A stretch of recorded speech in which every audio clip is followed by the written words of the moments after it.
Fallout is Bethesda's biggest franchise if you forget about the Elder Scrolls, and it's been running for 26 years, and in these 26 years we've had a lot of Fallout games. Some good, some really good, and others not that good to say the least.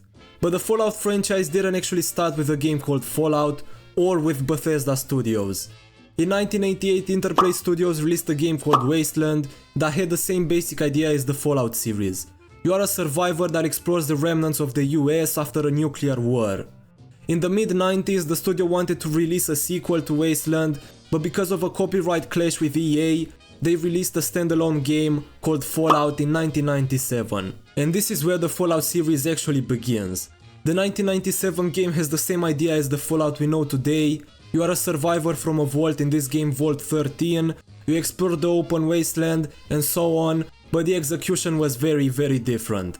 Firstly, the game is top down, so there is no first person or third person, and the combat is turn based. But one important thing introduced in this game is the special system, the character creation system based on point allocation, and if you don't know, special is an acronym for strength, perception, endurance, charisma, intelligence, agility, and luck, the categories you allocate points at the beginning of every Fallout game.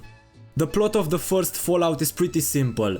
The chip that is responsible for the water system inside Vault 13 is broken, and the Overseer sends you in the search for a new one.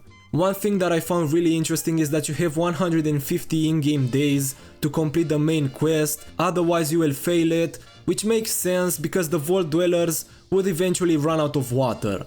The original Fallout is very outdated in today's times, but you can really see why the game was revolutionary and it really got praised by critics at that time. And that success would inevitably lead to a sequel that was released just 1 year later in 1998.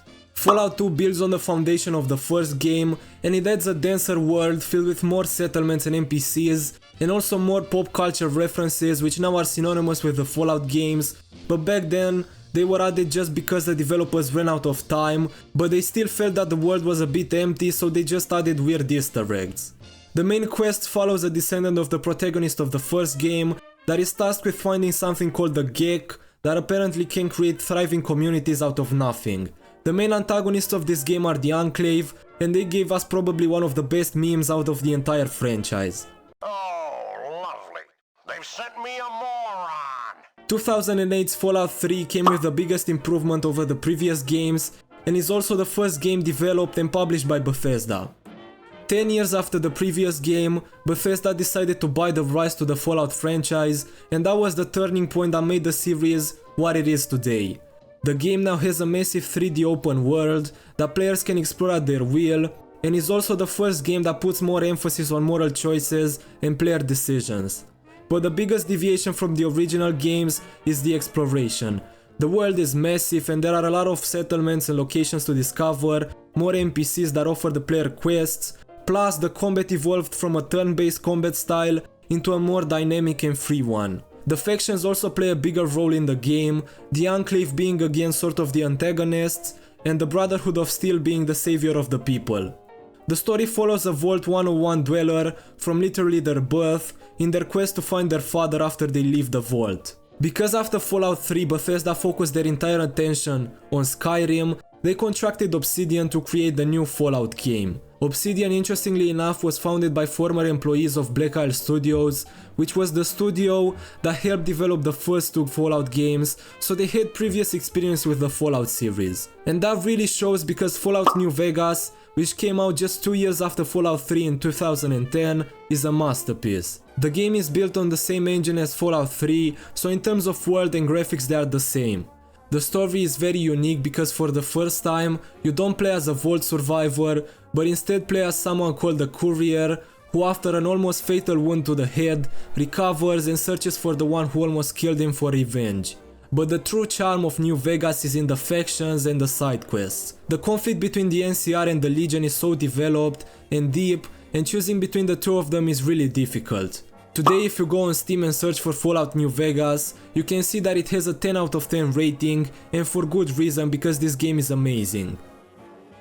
Fans of the series would have to wait quite a long time until another Fallout game would release, but the wait finally came over in 2015 when Fallout 4 came out. This game was made using the Creation engine and it was Bethesda's most ambitious game up until that point. It had amazing visuals, a denser and bigger open world and new gameplay features, but that came at the cost of the quality of the narrative. Fallout 4 is also the first Fallout game that featured voice lines for the main character, so that meant they had to cut some content for the game to not be in production for 15 years. The main story follows your character in his search to find his son that has been taken away from him while he was frozen inside Vault 111.